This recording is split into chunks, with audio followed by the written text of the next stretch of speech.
They can take the heat. If this was piping you're going on hot, all of a sudden they just blow a hole right in it. So these fittings are extra strong. It's thick as hell. Those fittings are about $50 a piece of socket weld couplings. To the company or to the government? Whoever buys them.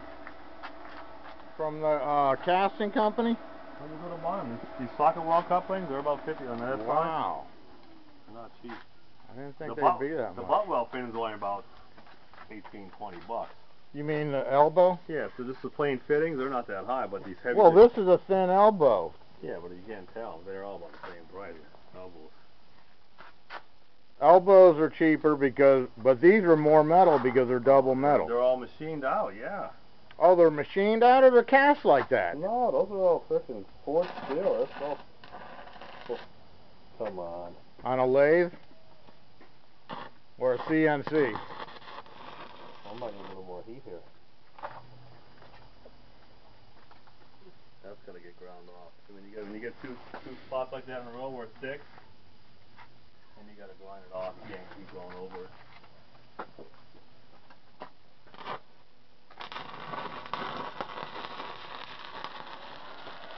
What's it on? Like a 90 something?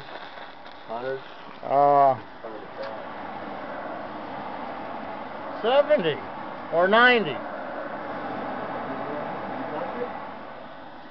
shouldn't really mess with someone's welding. It's 70. There